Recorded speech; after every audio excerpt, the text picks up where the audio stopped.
Shalom, selamat malam. Iya, begitu ya.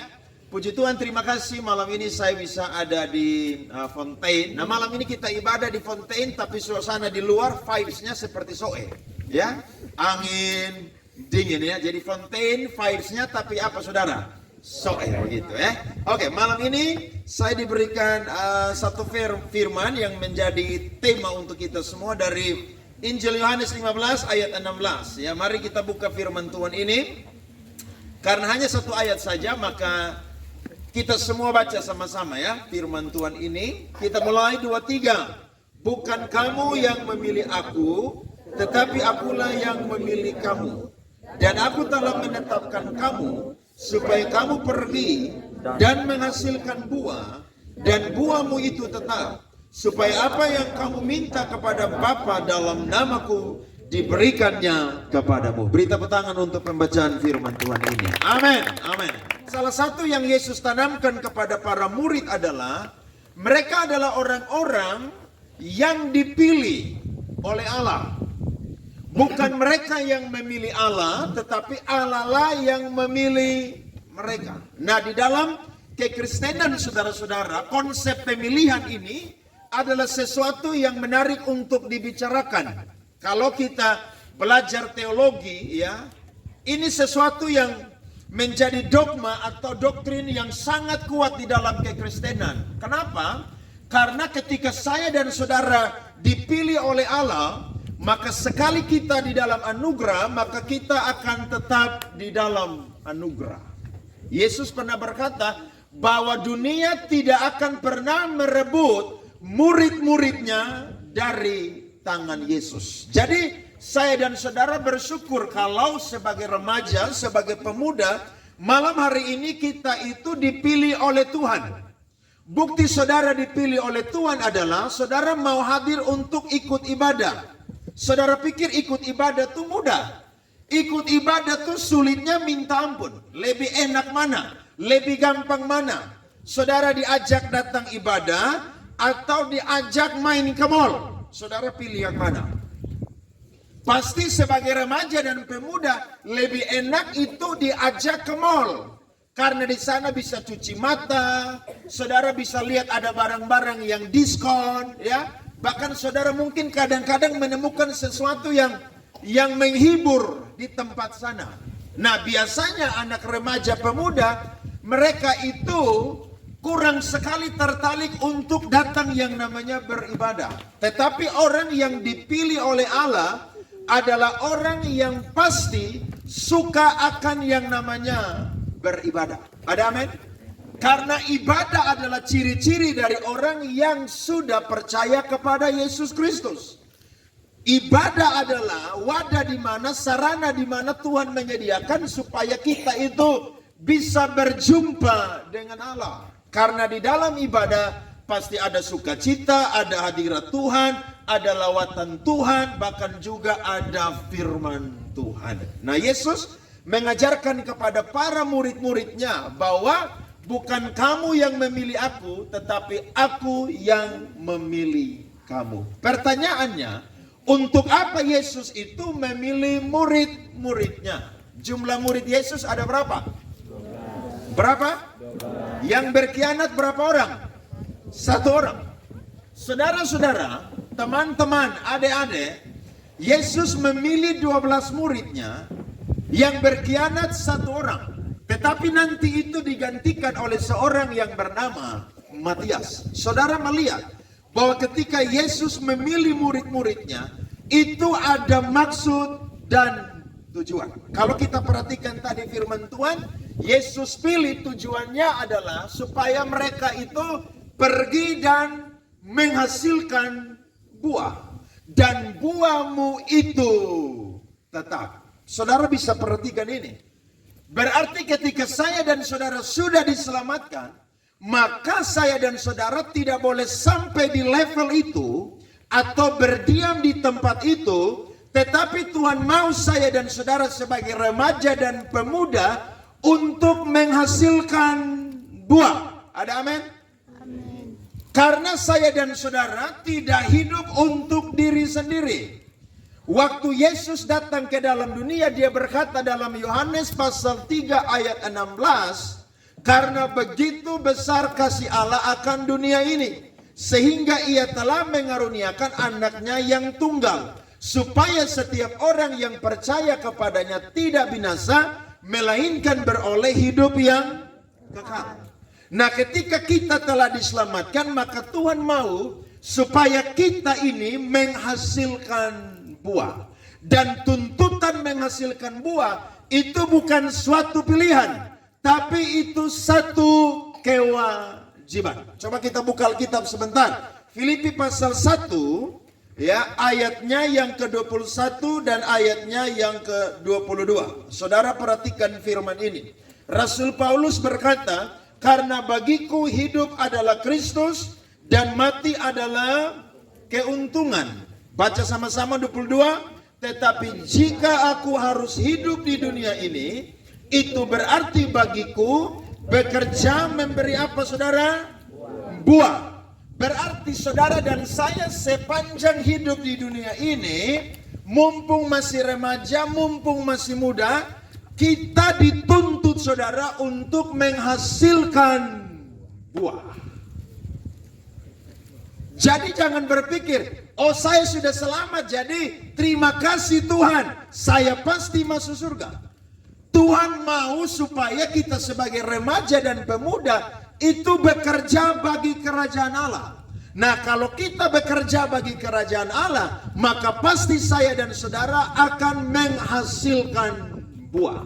Rasul Paulus berkata, hidup adalah Kristus, mati adalah keuntungan. Tetapi jika aku harus hidup di mana saudara?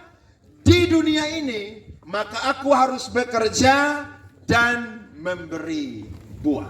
Dan ini adalah tuntutan yang Yesus berikan kepada setiap orang percaya untuk melakukannya. Nah, saya akan bagi dengan cepat. Ada 2 buah yang saya dan saudara harus hasilkan, dan itu tetap. Yang pertama adalah saya dan saudara harus menghasilkan buah-buah penginjilan. Sama-sama katakan, buah-buah penginjilan.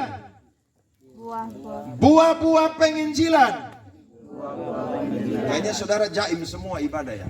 Kalau nonton bola tuh semangat atau tidak? Kalau gol teriak atau tidak? Yang betul. Atau saudara diam membisu di situ. Kalau yang pengikut Milan, Real Madrid, Barcelona, Paris Saint-Germain, kalau kasih gol, saudara lompat atau tidak? Pasti saudara lompat. Bila perlu kalau nonton subuh, saudara nggak tidur, saudara pawe keliling Fontaine, Kuanino, Oibobo, nanti finish kembali di Fontaine jam 6 pagi. Nah, untuk dunia saudara antusias, tapi kalau untuk Tuhan harus lebih antusias. Amin. Mumpung saudara ini masih muda, masih kuat. Kalau saudara sudah opa-opa, oma-oma, saudara mau tepuk tangan aja saudara, itu kadang-kadang tenaganya tuh sudah sangat berkurang. Saudara mau nyanyi, mau lompat-lompat pun juga kadang-kadang lutut udah asam ya, udah tidak kuat berdiri. Nah, mumpung masih muda, kita berikan hidup kita untuk kemuliaan nama Tuhan. Nah, buah yang pertama sesuai dengan tema yang saya dan saudara baca pada malam hari ini adalah menghasilkan buah-buah penginjilan. Saudara pernah ingat waktu Yesus ada di tepi danau Tiberias, maka dia melihat satu orang yang bernama Simon Petrus. Waktu itu Petrus bersama dengan saudaranya itu semalam-malaman berusaha untuk menangkap ikan. Tapi Alkitab berkata mereka tidak menangkap atau mendapatkan 1 ekor ikan pun. Mereka sedang membersihkan jala. Maka Yesus itu meminjam perahunya dan berfirman dan mengajarkan banyak orang. Setelah itu Yesus berkata kepada Simon, kepada Petrus, Petrus, bertolaklah ke tempat yang lebih dalam dan tebarkanlah jalamu.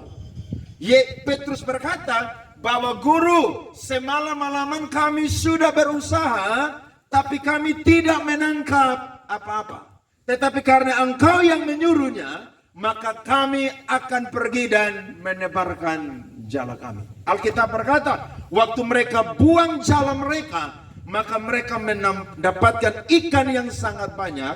bahkan hampir-hampir jala mereka itu koyak. Ketika Petrus mendapatkan yang namanya ikan yang banyak, dia takjub saudara-saudara, dan akhirnya dia sujud berlutut dan dia berkata bahwa dia adalah orang berdosa. Tetapi Yesus berkata begini, Petrus, mulai hari ini engkau tidak akan menjala ikan lagi, tapi aku akan menjadikan engkau menjadi fisher of men, atau penjala manusia. Petrus, sekolah teologi atau tidak? Sekolah Alkitab atau tidak? Nelayan. Tapi itulah rencana Tuhan, kehendak Tuhan, tuntutan Tuhan. Setiap orang yang percaya kepada Yesus, yang sudah diselamatkan, dituntut untuk menghasilkan buah. Dan Alkitab berkata, Petrus waktu berkhotbah 3.000 orang bertobat. Petrus menjadi salah satu soko guru di mana gereja itu berdiri. Dia adalah nelayan biasa, status sosialnya rendah, tidak terpelajar. Tetapi karena Tuhan memilih dia, maka Tuhan menetapkan dia untuk menghasilkan buah-buah penginjilan. Kalau saudara dengar kata penginjilan, maka yang menjadi goalnya adalah jiwa-jiwa. Hari ini saya dan saudara sudah selamat. Tapi coba saudara dengar firman malam hari ini. Bukakan cakrawala berpikir saudara-saudara. Kira-kira saya ini sudah menginjil teman saya atau belum? Saudara pergi ke sekolah, saudara pergi ke kampus, itu bukan cuma studi di sana dan belajar di sana. Bukan cuma saudara nanti dapat ilmu yang banyak, nanti wisuda, nanti ada yang dapat gelar sarjana ekonomi, sarjana apa lagi? Sarjana komunikasi, sarjana apa lagi? Banyak sekali. Itu sesuatu yang penting. Bahkan ada yang punya cita-cita, saya mau kuliah sampai doktor. Akhirnya saudara tuh saking pintarnya gelarnya profesor, doktor, karburator, kotor, bocor. Saking apa? Pintar. Itu sesuatu yang keren.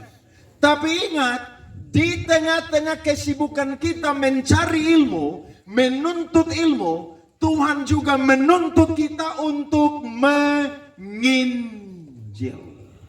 Ada amin? Amin. Jadi saudara kalau ke kampus jangan fokus hanya bergaul, jangan fokus hanya belajar, ya. Apalagi saudara bisa yang namanya ngomongin teman-teman punya kelemahan, dosen punya kekurangan. Coba saudara dapatkan teman yang mungkin itu jadi bestie saudara. Anak muda sekarang kan bilang apa? Bestie. Apa itu bestie? Sahabat, teman yang dekat. Nah, itu kesempatan untuk saudara itu menginjil. Nah, cara menginjil tidak selalu saudara seperti Kak Andre di sini yang berdiri di depan kelas, di depan kampus, kemudian saudara berkata, teman-teman dengar firman.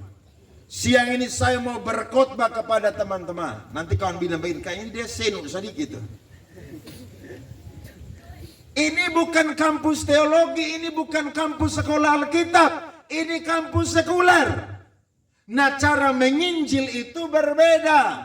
Tidak selalu berkhotbah, tapi saudara melakukan pendekatan, kemudian saudara berbagi tentang kehidupanmu. Saudara bilang begini, lu tahu kesan kawan, dulu beta ini pemalas sekolah minggu. Kalau mama suruh bangun pi sekolah minggu hari minggu, itu harus kasih gula-gula. Harus kasih snack baru pergi sekolah minggu. Tapi ketika saya mulai tumbuh remaja, ada kawan satu yang ajak saya untuk ikut ibadah remaja pemuda. Nah, ketika saya ikut ibadah di situ saya dilawat Tuhan, saya dijamah oleh Tuhan, sehingga saya mengalami perjumpaan dan saya mau bertobat menyerahkan diri saya kepada Tuhan. Dan lu tahu kesonde, ketika beta menyerahkan diri kepada Tuhan, maka beta merasakan atau saya merasakan ada perubahan-perubahan yang Tuhan kerjakan setiap hari dalam kehidupan saya. Karena kalau Tuhan rubah orang kan kadang-kadang tidak instan. Saudara yang dulu tukang marah-marah, kira-kira waktu bertobat masih marah kok tidak? Saya yakin sedikit banyak juga pasti masih marah-marah ya. Pasti itu tidak mungkin. Nah, perubahan yang Tuhan kerjakan itu satu proses. Tetapi ketika saya dan saudara diproses oleh Tuhan, maka itu bukan menjadi penghalang bagi kita untuk coba menginjil teman kita. Saudara bisa bagi Injil tentang yang namanya Yesus Kristus itu siapa? Karena ada banyak anak remaja, anak pemuda Kristen, tapi belum tentu dia itu mengenal Tuhan. Siapa di sini baca Alkitab tiap hari? Angkat tangan. Satu hari minimal satu pasal, coba. Saudara baca apa? Status orang? Baca story orang? Main medsos? Saudara anak-anak muda begini, saudara justru bekali dirimu dengan baca firman. Karena Alkitab berkata kalau orang muda itu dibekali dengan firman, di masa tua pun dia tidak akan menyimpang dari kebenaran. Jadi baca firman itu bukan sesuatu yang unik atau yang aneh, tidak. Baca firman itu adalah satu kewajiban ketika orang itu percaya kepada Yesus. Karena ketika saudara baca firman, saudara sedang baca pikirannya Tuhan, saudara sedang baca isi hatinya Tuhan, saudara ingin tahu kehendaknya Tuhan. Ya, zaman sekarang kalau ada adik-adik yang pacaran itu berbeda dengan zaman saya dulu. Siapa di sini pernah dapat surat cinta? Angkat tangan. Ega. Coba angkat tangan. Ega. Zaman sekarang masih dapat surat cinta. Masih, Ega. Wih, luar biasa ya. Yang saya tahu zaman sekarang ini sudah modern. Jadi kalau cewek, cowok ya mau KC ya, apa katakan cinta, mau PDKT itu lewat smartphone sah.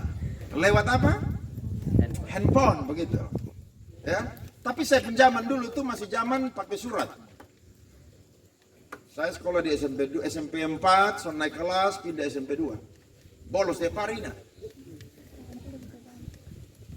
SMA 3. Dan saya pinjaman dulu tuh kalau dekat dengan cewek itu pasti konfirmasinya surat. Dan memang saya dulu sekolah juga agak sedikit nakal, saudara-saudara, tidak pernah belajar. Saya cari di kelas siapa yang paling cantik, itu yang saya dekati dia tuh nanti. Karena dulu besok sekolah tuh beganteng, saudara. Saudara kui beganteng, saudara. Yang sudah tahu, Kak Andre pasti tahu. Beta waktu lulus sekolah teologi itu, beta tuh main band di Jakarta. Beta satu manajer dengan artis Nikita Willy. Beta jalan di mall, orang tawar main film 2 kali. Beta ikut lomba model majalah Aneka Yes, kategori punya mata yang paling bagus. Saudara percaya nanti habis ibadah bikin tunjuk foto semua. Betul. Besok 6-0. Dan selama beta sekolah, saya selalu cari cewek yang paling pintar dan paling cantik untuk dipacari. Supaya apa? Supaya semua tugas-tugas dan PR saya semua besok harus beres semua di situ. Dan kalau kita dapat surat cinta, itu pulang saudara itu kasih masuk di sarung bantal saudara. Kemudian ditiduri dan jangan sampai mama tuh bisa kedapatan atau ketahuan. Dan itu baca ulang-ulang.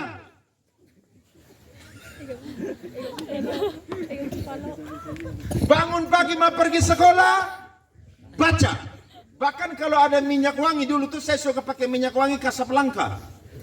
Itu semprot saudara itu surat cinta supaya wangi terus. Nah kalau cewek yang kirim tuh pasti ada warna merah muda di situ. Dan kalau saya hitung-hitung saya pun surat cinta tuh, wih lumayan banyak juga saudara. Saudara lihat ya, surat cinta itu yang sudah dibaca 1 kali, ya. Tapi karena itu sesuatu yang sangat-sangat menggembirakan hati, ada nuansa romansa di sana saudara-saudara, itu baca ulang-ulang. Nah, Alkitab ini saudara adalah surat cinta dari Tuhan juga. Yang setuju bilang amin.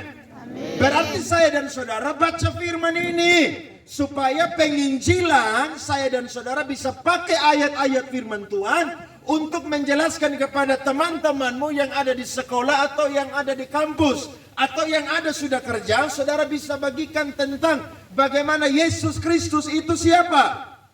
Bagi tentang hidup kita yang diubahkan oleh Tuhan. Seperti Petrus yang adalah seorang penjala ikan, Tuhan pilih dia untuk menjala manusia. Demikian pun juga saya dan saudara, Tuhan pilih untuk bisa menghasilkan buah-buah penginjilan atau bisa memenangkan jiwa untuk kemuliaan nama Tuhan.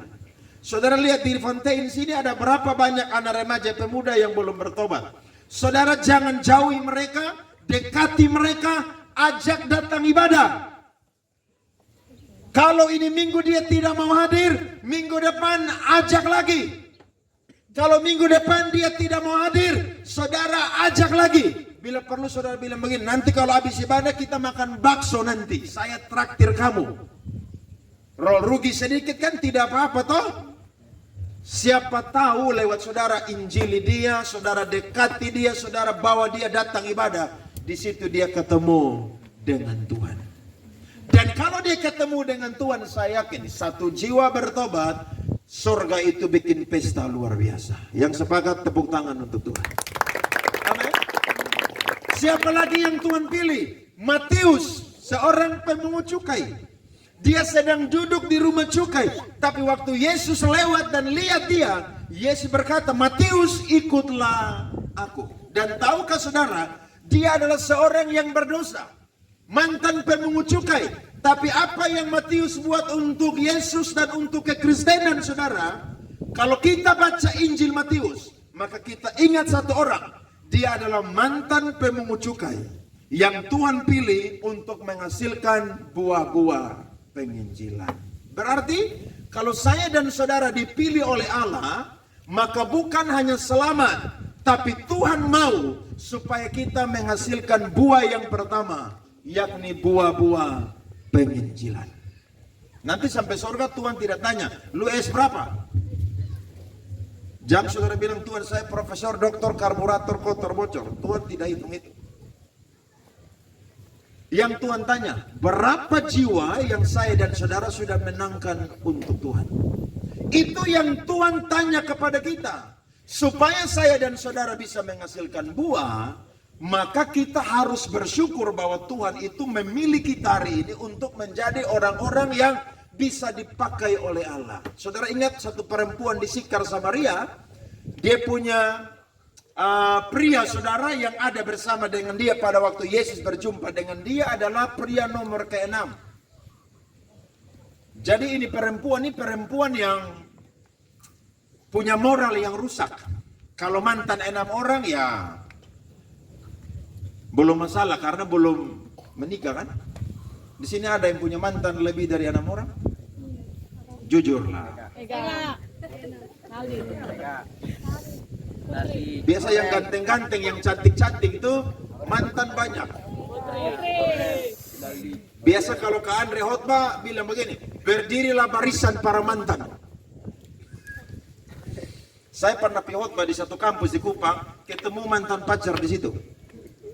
Saudara tahu itu saya punya khotbah semua hilang semua di kepala. Wah itu gila betul tuh.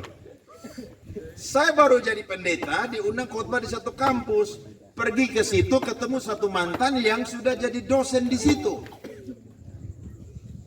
Itu saya masa lalu semua tuh iblis bongkar semua di kepala.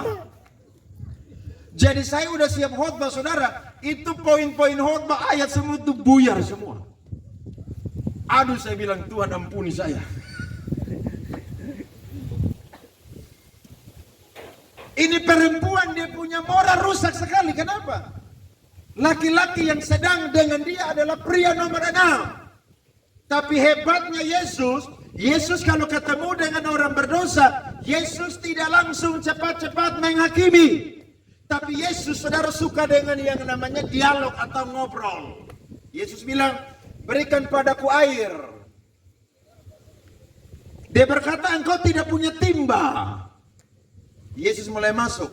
Kalau engkau minum air ini, engkau akan haus lagi. Tapi kalau engkau minum air yang akan kuberikan kepadamu, engkau tidak akan haus lagi sampai selama-lamanya. Yesus mulai masuk dan akhirnya Yesus bilang begini, yang ada bersama dengan engkau adalah bukan suamimu. Dia adalah laki-laki nomor 6. Yesus mulai masuk, mulai penginjilan. Bahkan Yesus bilang begini, engkau tidak akan lagi menyembah di atas gunung ini. Bahkan penyembahan tidak akan terjadi lagi di Yerusalem. Tapi penyembah-penyembah yang benar akan menyembah Bapa dalam roh dan kebenaran.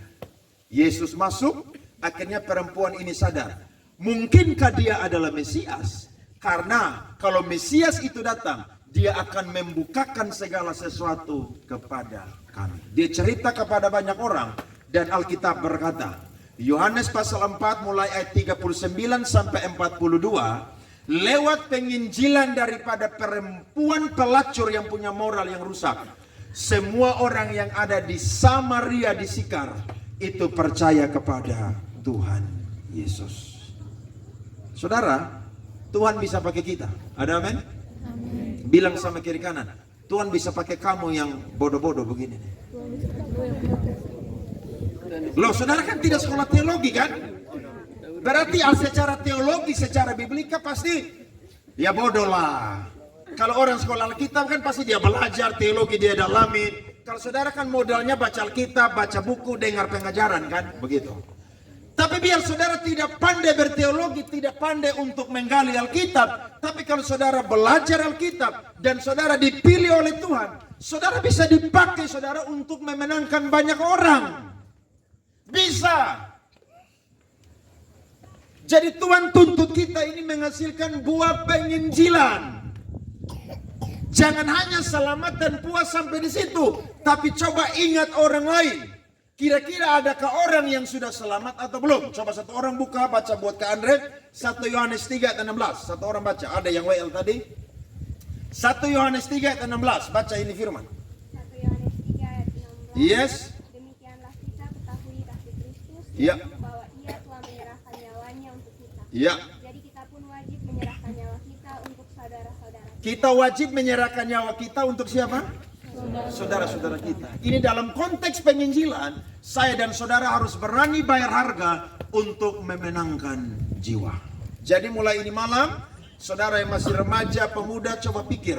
Saya sudah injili berapa jiwa sampai di tanggal 11 Juli 2025. Kalau belum, mulai besok, saudara coba cari satu jiwa, saudara mulai doakan dia punya nama, saudara cari kesempatan, saudara mulai injili dia. Saudara ajak dia, minggu depan ada ibadah pemuda rayon 7. Mari, beta ajak lu kotong ikut ibadah. Saudara ajak dia, datang ibadah. Saya percaya ketika saudara sudah mendoakan dia, maka Tuhan akan tarik dia untuk datang beribadah. Karena orang bisa datang ibadah itu karena Tuhan yang tarik. Kita punya tugas mengajak, tapi memang Tuhan yang tarik dia untuk bisa ikut ibadah. Nah, saya percaya ketika kita ini mau saudara, maka Tuhan pasti akan memberikan urapan kepada kita, hikmat kepada kita untuk bisa menginjil teman-teman kita. Karena memang itulah tugas kita sebagai anak-anak muda. Kalau saudara ajak orang untuk mabuk ya, anak-anak yang belum bertobat, ya untuk dugem ya, itu bisa. Kenapa ajak untuk iring Tuhan tidak bisa? Kadang-kadang ada anak-anak pria ya, laki-laki yang masih remaja pemuda. Kalau saudara ibadah model begini, nanti ada teman yang tidak pernah ibadah bilang culun lu. Kalau zaman saya dulu bilang begini, anak mami lu. Anak mama. Artinya lagi ngumpul di deker, minum mabuk, ngobrol. Kita ibadah. Dulu saya waktu bertobat umur 16 tahun, pergi ibadah tuh bungkus Alkitab di dalam kantong plastik hitam. Karena takut teman yang ada di gang tuh lihat kemudian ganggu-ganggu. Malunya minta ampun. Tapi ketika sekarang jadi pendeta saya sadar, ternyata memang kalau orang tuh mau iring Tuhan, itu pasti akan dapat tantangan saudara, bukan dari dalam saja tapi dari luar. Jadi kalau saudara yang mulai rajin ibadah, nanti ada teman bilang begini, lu mau naik ke surga hidup-hidup, mumpung masih muda, nanti tua dulu baru beri diri kepada Tuhan. Ada yang pernah dapat itu kata-kata? Tak usah ibadah, nanti Natal dulu baru ibadah. Ayo kita senang-senang. Siapa yang tahu kapan dia mati? Ingat ya, kematian itu bukan sesuai urutan usia. Dan juga kematian itu saudara bukan karena sakit baru meninggal. Saya punya teman kemarin kecelakaan di Tanau tuh, mobil masuk jurang 10 meter, mati. Padahal baru ketemu dengan saya 3 minggu yang lalu. Saya bilang, kapan main ke gereja? Ayo datang gereja. Dia bilang, iya siap Pak Andre.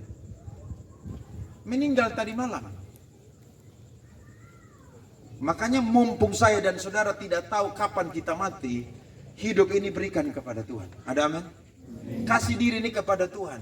Jangan saudara sebongko-bongko berbilang, mari beta mau singers. Singers itu harus berdiri tegak begini, bukan singers bongko-bongko begini. Beri diri kepada Tuhan. Amin. Jangan kasih dunia saudara bisa, tapi kasih Tuhan tidak bisa. Mumpung masih muda, beri diri kepada Tuhan. Supaya saudara itu produktif untuk Tuhan. Tenaga yang masih banyak, otak yang masih berlian ini berikan kepada Tuhan. Anak-anak muda, ya, saudara jangan lihat orang pacaran, saudara mau ikut untuk pacaran juga. Kalau saudara belum ketemu yang pas, tak usah pacaran. Saudara jangan ikut saya penggaya zaman dulu. Saya kesaksian tadi bukan saudara bilang begini, kalau Pak Andre saja bisa, saya juga bisa. Jangan, itu kesaksian yang zaman dulu, itu yang kalau saya ingat-ingat itu sesuatu yang menjijikkan saudara-saudara. Ya? Saya setelah jadi pendeta, ketemu kemana-mana, kalau ketemu mantan, salam Pak Pendeta. Wih, salam. Anak seberapa? Anak sedua. Kamu anak berapa? Anak sutiga. Puji Tuhan dia tidak ungkit-ungkit masa lalu. Kalau tidak kita mengenang masa lalu lagi di situ. Loh iya. Tapi ingat masa lalu itu tidak lebih penting dari masa depan. Amin. Masa depan itu lebih penting. Makanya mumpung masih muda, masih kuat, beri diri kepada Tuhan. Beri diri kepada Tuhan. Alkitab berkata, hidup manusia berapa tahun? 70. Kalau kuat berapa tahun? 80. Nah kalau saudara cek mabuk terus, rokok mete terus, 40 mati. Betul? Dan kalau saat bertobat, neraka terima saudara anteru-anteru, orang Kupang bilang. Saya punya teman-teman dulu yang SMP, SMA yang tiap hari mabuk. Saya ketemu mereka, saya kan umur 40 nih. Nah ada yang 40 dengan saya, ada yang 41. Itu semua saudara bermutu, bermuka tua semua. Bermutu, bermuka tua. Bahkan ada yang sudah meninggal, kenapa? Cuci darah. Tiap hari mabuk. Disuruh gereja bilang, nanti Natal Paskah baru pi ibadah. Jadi Kristennya napas, Natal dan Paskah. Makanya waktu dia sakit napas satu-satu juga begitu saudara. Karena Natal dan Paskah. Tapi saya bersyukur Tuhan tangkap saya ini masih 16 tahun. Akhirnya pas lulus SMA saya bertobat, menyerahkan diri kepada Tuhan. Saya main musik di gereja tuh 15 tahun jadi pemain piano di gereja. Orang bilang, nyong haleluya. Dong panggil saya nyong haleluya saudara.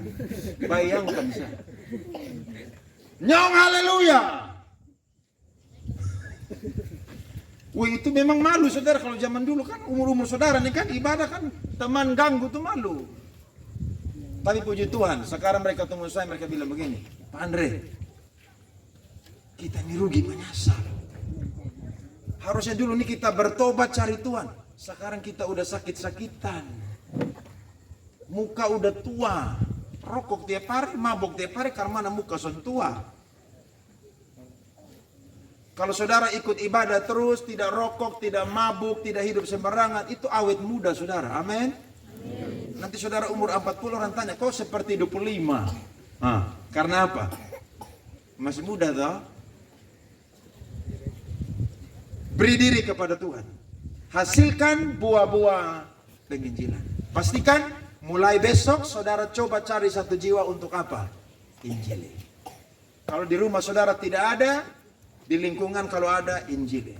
Tapi kalau tidak ada pun juga, saudara punya bestie, punya teman yang baik, coba injili. Di kampus saudara kan ada kan? Atau di kampus saudara, saudara duduk sendiri, cerita sendiri, ngomong sendiri. Tidak kan? Coba yang kuliah angkat tangan. 1, 2, 3, 4. Oke. Yang SMA angkat tangan. Oke. Yang pengangguran angkat tangan. Pengangguran saudara. Nah biasa pengangguran tuh pengacara. Pengangguran banyak acara. Saudara pakai untuk penginjilan. Coba beritakan tentang Yesus adalah Tuhan dan Allah. Dia datang sebagai manusia. Dia mati, tapi dia bangkit pada hari ketiga. Dia telah naik ke sorga dan dia berjanji. Tepat pada waktunya, dia akan datang kembali kedua kali. Untuk menjemput orang yang percaya kepadanya. Mulai besok, penginjilan. Setuju? Setuju? Setuju? Harus setuju. Supaya saudara bisa bawa jiwa kepada sorga. Satu orang bertobat, sorga itu bikin pesta luar biasa. Itu buah yang pertama. Buah yang kedua adalah saya dan saudara harus menghasilkan buah-buah rohani atau buah-buah roh. Coba kita buka Galatia pasal 5 ayatnya yang ke-22 dan ayatnya yang ke-23. Satu orang baca untuk kita semua ya. Galatia pasal 5 ayat 22 sampai ayatnya yang ke-23. Silakan. Tetapi buah roh ialah kasih, Ya. sukacita, damai sejahtera, kesabaran, kemurahan, kebaikan, kesetiaan, kelemah lembutan, penguasaan diri. Ya. Tidak ada hukum yang menentang hal Iya, saudara lihat, orang kalau dipilih oleh Allah, maka buah yang kedua yang dihasilkan adalah buah-buah rohani atau buah roh. Nah ini bicara tentang karakter saudara-saudara atau spirit dari kehidupan kita.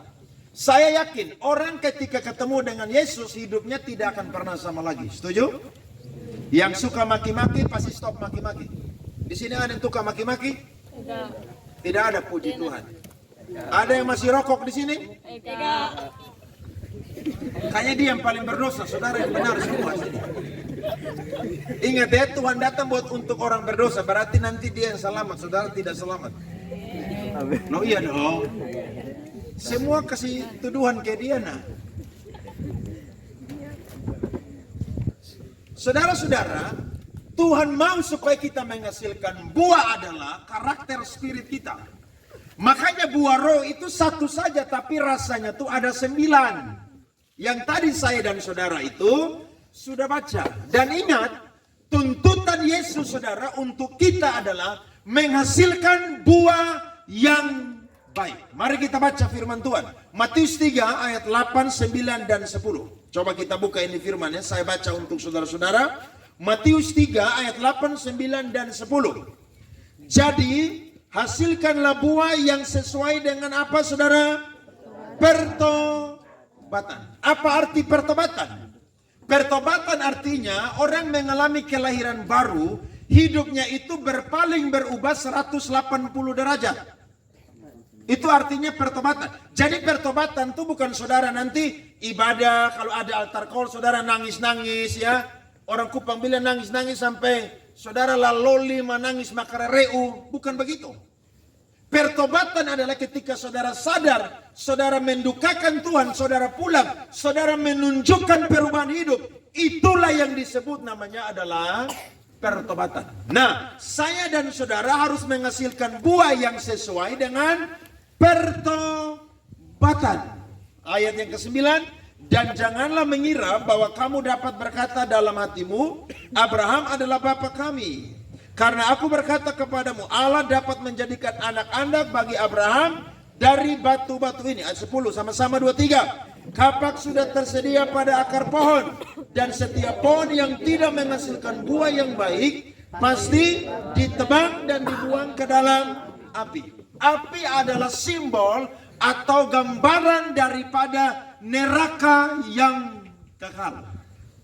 Berarti waktu kita ini saudara hidup di dunia, kita bilang bertobat tapi tidak menghasilkan buah yang sesuai dengan pertobatan, maka biar kita Kristen, masuk keluar gereja, rajin ibadah, tapi nanti ketika kita mati atau Tuhan datang, tempat kita itu bukan di sorga, tapi di mana saudara-saudara?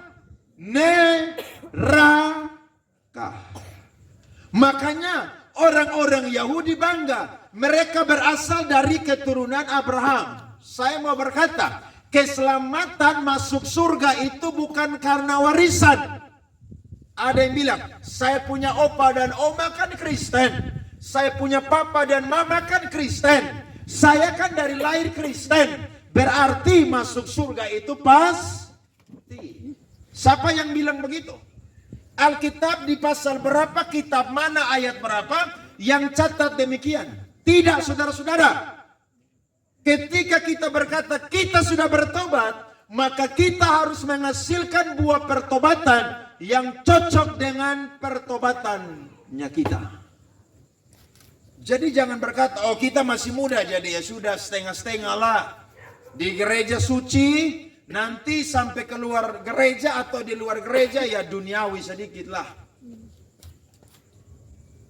Ada yang mau pergi gereja, sampai depan gereja kasih mati rokok. Saya sering ketemu tuh anak muda, orang tua, dia kasih mati rokok.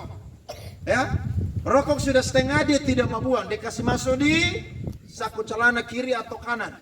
Tidak mungkin belakang, kalau belakang dia duduk kempes, saudara. Dia ibadah. Nanti habis ibadah pulang doa berkat, terima berkat, keluar langsung apa? Bakar lagi. Saya pernah ketemu orang baru pulang ibadah nih 31 malam. Langsung kasih keluar rokok satu bungkus dari saku celana dan bakar di muka gereja. Kalau saya yang pendeta behardik lu langsung di situ. Baru aja dengar firman, baru aja diberkati dengan berkat dari Tuhan, keluar langsung apa? Buat ulang lagi. Ingat ya, Tuhan itu pribadi. Yang namanya pribadi itu tidak suka didukakan. Berarti saya dan saudara ini tidak boleh main-main dengan Tuhan. Kalau kita disebut sebagai orang percaya, orang Kristen, mari beri diri untuk hidup suci di hadapan Tuhan. Yesus berkata, berbahagialah orang yang suci hatinya, karena ia akan melihat Allah. Di sini ada yang pacaran? Coba angkat tangan yang sudah pacaran. Jujur. 1, 2, 3, 4, 5. Di sini ada yang jomblo. Terus yang tidak angkat tangan tadi apa statusnya? Hah?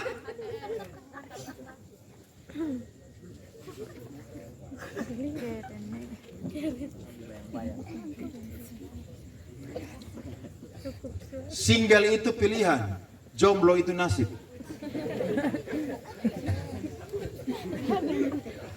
Amin, jomblo-jomblo.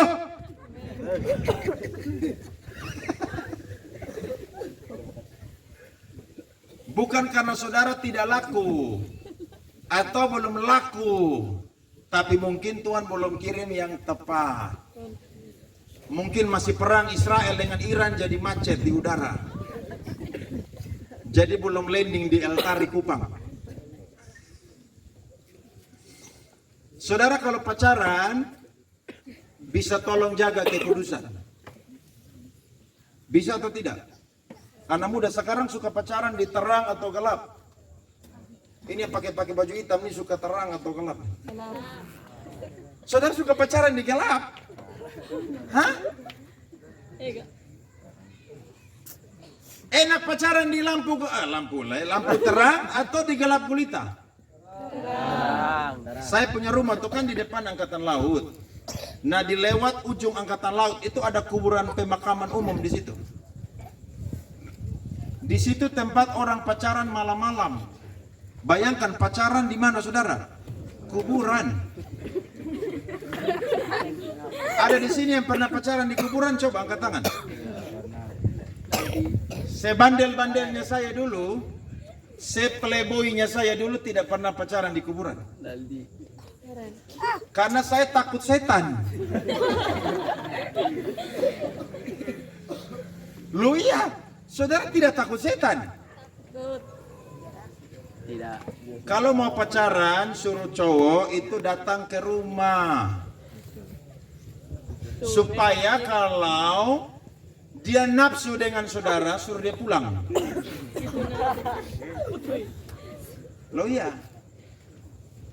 Berapa banyak anak muda yang pacaran tiba-tiba hamil? Berapa banyak? Dulu ada film Agnes Monica namanya Pernikahan Dini. Nah gara-gara itu film semua mau ke Agnes Monica, jadi nikah dini. Biasanya yang cantik-cantik tuh kalau tidak bertobat, itu nanti nikah duluan. Saya pun teman sekolah semua tuh yang cantik-cantik tuh lulus SMA langsung tenda biru di muka rumah. Saudara kalau pacaran, coba tolong jaga kekudusan. Makanya cewek-cewek di sini yang pacaran coba angkat tangan. Udah punya cowok belum? Kuliah? Oke. Udah punya belum? Jujur ini malam supaya kita doakan dia ini malam di sini. Kalau pacaran suruh main ke rumah. Duduk di lampu yang terang model begini. Nah, begini nih. Duduk di bawah situ. Pacaran sharing kehidupan. Jangan saudara berpacaran, saudara panggil papa, mama.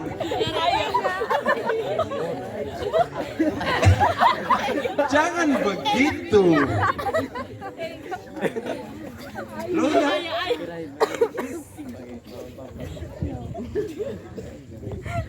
Saudara masih minta uang di bapak dan mama, saudara bilang nanti kita pu anak 5 ya, nanti anak 5.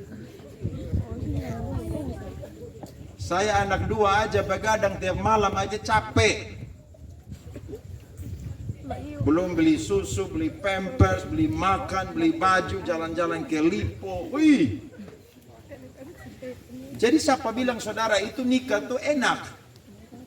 Nikah tuh beban hidup bertambah. Makanya saudara yang masih muda ini tolong pacaran jaga kekudusan. Amin. Kalau ada saudara pun cowok mau nakal-nakal, dia kalau ada jenggot, ada kumis, ru'i orang bilang ru'i dia. Saudara kan orang sabu semua di sini kan? Ya. Coba bawa pisau sabu sedikit. Supaya kalau lu mau dapatin nanti, betul susah lu nanti. Jaga kekudusan. Supaya waktu saudara nikah itu dalam kekudusan pun juga. Amin. Waktu saudara masuk di pintu gereja, teng teng tereng, teng teng tereng, jepit jatuh. Itu semua tepuk tangan. Kenapa? Saudara dalam keadaan yang suci di hadapan Tuhan. Jaga hidup baik-baik. Karena biasanya kalau orang yang nikah hamil duluan, itu kadang-kadang di mata pria, dia punya harga dirinya tuh agak sedikit menurun. Kurang. Karena dianggap ini perempuan ini agak sedikit murahan. Tapi coba saudara jual mahal sedikit, saudara bilang tidak. Anak Tuhan harus pacaran dalam kekudusan. Makanya Paulus nasihati kepada jemaat Korintus, dia bilang apa? Terang dan gelap tidak bisa apa? Bersatu. Pergaulan yang buruk merusak kebiasaan yang baik. Jadi kalau saudara sudah ibadah ini malam sebagai remaja dan pemuda, saudara harus tampil beda di tengah-tengah rumahmu, lingkunganmu, kampusmu, bahkan gerejamu. Karena tidak semua orang di gereja itu bertobat, saudara-saudara. Setan itu ada di gereja juga. Buktinya ada pendeta khotbah, dia bilang khotbah lama-lama perintis. Buktinya dia masuk gereja, rokok masih ada di kantong celana dan petek di situ. Hidup harus menunjukkan buah pertobatan. Kalau tidak, Yesus menggambarkan itu seperti pohon yang dipangkas pakai kapak, kemudian dibuang ke dalam api. Jadi siapa bilang orang Kristen semua masuk surga? Tidak. Orang Kristen tidak semua masuk surga kalau dia tidak bertobat. Kalau dia bertobat, maka tempatnya ada di surga. Jadi ini malam firman Tuhan agak keras, tapi saudara terima ini firman ini jadi obat yang menyembuhkan. Amin. Amin. Berubah. Kalau ada pesta di saudara lingkungan di sini, ya, saudara jangan ikut-ikut dugem di situ. Di sini ada yang masuk ke dugem-dugem, angkat tangan. Yang dengar baru lagu intro dan kaki susah tahan lagi. Ada. Berhenti dengan pesta pura, Tuhan tidak senang model begitu. Amin. Waktu saya pun adik perempuan nikah, itu saya pun teman-teman lingkungan, Pak Andre, kita goyang-goyang sedikit. Saya bilang mau goyang di gereja saya. Lu goyang di gereja sampai puas, percaya? Praise and worship 45 menit. Dan di situ lagu jalan, lupi dugem lagu. Lagu dugem kan begitu kan, lagu pesta kan, betul kan? Ada kan? Itu artinya apa tuh? Tidak ada model begitu. Itu bukan orang yang hidup dalam budaya kerajaan Allah. Saudara yang suka duduk-duduk di deker-deker berhenti sudah. Beri diri kepada Tuhan. Anak-anak perempuan yang masih suka bikin kelompok gosip-gosip orang, berhenti sudah. Saudara pemulut ini pakai untuk apa? Penginjilan. Jadi harus tampil beda. Saudara ada di dunia, tapi tidak boleh hidup seperti orang dunia. Yang di belakang setuju? Cowok-cowok tuh itu ganteng-ganteng di belakang semua tuh. Stop ya. Jangan jadi playboy lah, jangan berhenti. Jangan minum-minum mabok lagi. Jangan rokok lagi. Berhenti. Iya, kalau saudara tidak bertobat tuh mati masuk neraka. Lu percaya saya?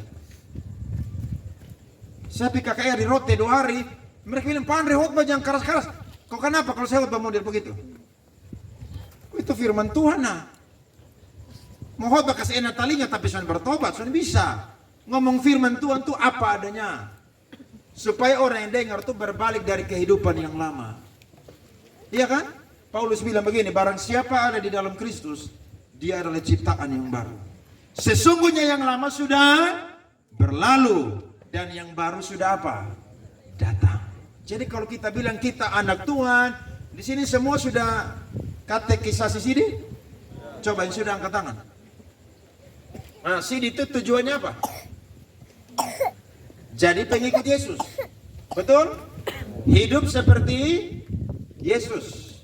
Bahkan juga menghasilkan buah-buah penginjilan. Nah kalau saudara sudah di sini hidup seperti Yesus, berarti Yesus itu tidak minum mabuk. Yesus itu tidak isap rokok.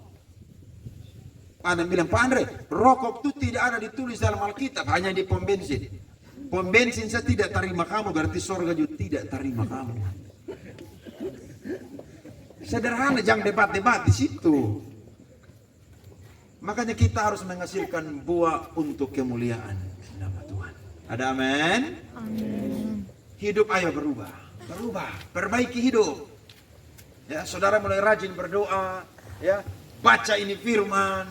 Saudara rajin gereja, ada ibadah persekutuan doa KPI di mana saudara hadir. Supaya apa? Semakin banyak dengar firman, iman itu timbul saudara-saudara. Dan kalau iman timbul, saya percaya hidup pasti akan berubah juga. Nah Tuhan pilih kita bukan tidak ada tujuan, bukan tidak ada maksud, tapi Tuhan pilih kita ada maksud dan tujuan. Yakni apa saudara? Menghasilkan buah, dan buahmu itu tetap. Jadi kalau kita semati nanti ada orang yang kesaksian. Di kita punya ibadah pemakaman, dia bilang begini, lewat ini orang yang meninggal, saya ini bisa kenal Tuhan. Makasih. Karena saudara punya hasil penginjilan. Bukan kita yang memenangkan dia, tapi Tuhan yang menangkan dia. Tapi lewat kita, Tuhan pakai untuk bisa menyuarakan Injil. Dan kalau saudara baca Alkitab, mulai dari Petrus sampai ke Paulus dan semua orang percaya, mereka menghasilkan buah-buah penginjilan yang luar biasa. Dimulai dari 12 orang, satu berkhianat, ganti Matias. Sekarang jumlah orang Kristen di dunia 2,3 miliar jiwa. Dimulai dari berapa orang? 12 orang. Jadi yang sedikit itu jangan anggap remeh. Kalau saudara serius, saudara sungguh-sungguh, itu luar biasa. Pastikan, ini saudara ibadah ini kan sekitar hampir mungkin 40-50. Nanti kalau ibadah lagi saudara pastikan naik ke 70, 80, 100 orang. Ajak teman-teman. Kalau saudara ajak dia tidak mau, sekali lagi saya tegaskan, minggu depan ajak dia lagi. Supaya apa? Supaya banyak orang tuh bisa selamat. Karena Tuhan tidak kehendaki neraka penuh, surga kosong. Tuhan kehendaki surga penuh, neraka kosong. Saudara mau berubah? Menghasilkan buah-buah roh? Karakter berubah? Rohani berubah? Amin. Yang pria-pria berubah? Ya adik-adik nona pun juga berubah. Beri diri untuk Tuhan. Mumpung saudara masih muda. Kasih yang terbaik kepada Tuhan. Jangan kasih Tuhan yang sisa-sisa. Tapi kasih Tuhan yang terbaik. Saya tutup dengan satu cerita yang nyata. Ada seorang anak muda. Dia bertalenta sekali. Dia pintar. Dia itu pandai sekali main piano. Saudara-saudara, teman-teman, adik-adik. Maka dia punya pendeta di gereja bilang begini, adik, ya, kamu ini masuk di dalam kelompok paduan suara di gereja. Karena kamu punya talenta, salah satunya bisa bernyanyi dengan suara bagus. Dia bilang begini, Om Pendeta, saya ini masih sibuk kuliah. Om Pendeta berkata, oke, nanti kalau tidak sibuk lagi, ayo masuk dalam grup paduan suara gereja untuk melayani Tuhan. Dia bilang siap. Lewat beberapa bulan saudara, pendetanya ketemu dia dan berkata, ayo kamu melayani sebagai seorang pemain musik di gereja karena kamu pintar main piano. Dia bilang, Om Pendeta, saya sedang sibuk untuk susun skripsi. Jadi saya tidak punya waktu untuk melayani. Om Pendeta berkata, oke, kalau nanti kamu sudah punya waktu melayani, ayo melayani. Lewat beberapa bulan, dia wisuda. Dan karena dia pintar, langsung dapat kerja. Om Pendeta berkata, ayo beri diri melayani, kamu kan sudah wisuda. Ayo melayani. Dia berkata, Om, saya baru saja dapat pekerjaan, sehingga saya ini dapat job yang sangat banyak di kantor, jadi tidak punya banyak waktu untuk melayani. Padahal Om Pendeta ini ajak dia untuk jadi ketua pemuda. Akhirnya Om Pendeta berkata, oke, kalau begitu nanti kamu sudah punya waktu, silakan kasih tahu dan melayani. Tahukah saudara? Lewat beberapa bulan, anak muda yang ganteng, yang cakap, yang bertalenta ini masuk rumah sakit. Dan ketika dia masuk rumah sakit, saudara, ternyata dia kanker stadium 4. Kanker stadium berapa? 4. Masih muda. Akhirnya dia kasih tahu kepada papa dan mamanya untuk minta Om Pendeta mengunjungi dia, visitasi dia, doakan dia. Om Pendeta tahu bahwa ini anak pemuda, ya dia rajin gereja tapi belum mau melayani. Om Pendeta kunjungi dia, pergi doakan dia. Ulang-ulang, berbulan-bulan dia ada di rumah sakit. Tiba di waktu di mana dia sedang kritis pada waktu itu. Maka dia minta Om Pendeta untuk satu kali lagi datang mengunjungi dia. Dan tahukah saudara, waktu Om Pendetanya pergi mengunjungi dia, Om Pendeta membawa bekal atau kado buat dia, tapi berbeda dengan kado-kado atau bekal yang dia bawa sebelumnya. Kalau sebelumnya dia bawa roti, bawa minuman, kali ini dia bawa sekuntum bunga mawar. Dia sampai dia lihat anak ini sudah kurus. Karena kalau orang kanker itu kan pasti badan habis, saudara. Rambut mulai rontok, saudara. Om Pendeta sedih. Kenapa? Karena anak muda yang bertalenta ini dalam keadaan kritis kanker stadium 4. Tapi dia mendoakan dan dia berkata, cepat sembuh ya.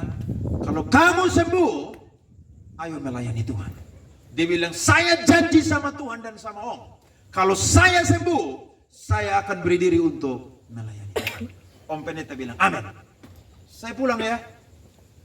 Dan ketika Om Pendeta pulang, dia titip bunga mawar itu di atas lemari kecil yang ada di samping tempat itu. Waktu Om Pendetanya keluar, maka dia suruh orang tuanya panggil Om Pendeta datang sebentar. Kenapa? Tidak, anak kita memerlukan Pak sekali lagi. Akhirnya waktu dia sampai, anak muda ini tanya, Om, saya mau tanya, kenapa Om datang hari ini bawa bunga mawar? Dan bunga mawar itu pun juga sudah layu. Maka Om Pendeta bilang begini, hidupmu sama seperti bunga mawar yang sudah layu. Dulu kamu adalah bunga mawar yang masih segar. Tapi sekarang kamu kritis, kanker stadium 4. Badan kamu sudah habis. Kamu dalam keadaan kritis. Rambutmu juga sudah merontok dan hampir habis. Kamu seperti bunga mawar yang sudah layu. Waktu dia dengar Om Pendeta omong ini, saudara, dia nangis menjerit. Kenapa? Dia menyesali. Ketika Om Pendetanya ajak dia 3 kali untuk melayani Tuhan, dia selalu punya alasan. Sibuk, sibuk, dan sibuk. Tapi ketika dia sudah sekarat di rumah sakit, dia berkata, saya mau sembuh dan melayani Tuhan. Om Pendeta berkata, minta maaf. Hidupmu sama seperti bunga mawar yang sudah layu. Singkat cerita, Om Pendeta ini pulang. Beberapa hari kemudian, dia dimakamkan, meninggal dunia. Saudara lihat, masih muda, pintar, bertalenta. Tapi ketika Tuhan panggil ikut Tuhan dan melayani Tuhan, dia selalu punya alasan. Masih sibuk, masih sibuk, masih sibuk. Malam hari ini Tuhan juga tawarkan kepada saudara-saudara, ayo beri diri kepada Tuhan. Ada amin? Saudara mau jadi bunga mawar yang masih segar atau sudah layu? Pastikan jadi bunga mawar yang masih segar. Itu indah di pandangan Tuhan dan manusia. Jangan keraskan hatimu dengar firman malam ini, tapi lembutkan buka hatimu, beri diri kepada Tuhan. Karena bukan kita yang memilih Tuhan, tapi Tuhan yang memilih kita. Ada amin? Untuk apa saudara? Pergi dan menghasilkan buah, dan buahmu itu tetap. Bahkan Yesus bilang di bagian terakhir, dan minta apa saja di dalam namaku, aku akan memberikannya kepada kamu. Beri tepuk tangan, Tuhan memberkati. Mari kita berdoa.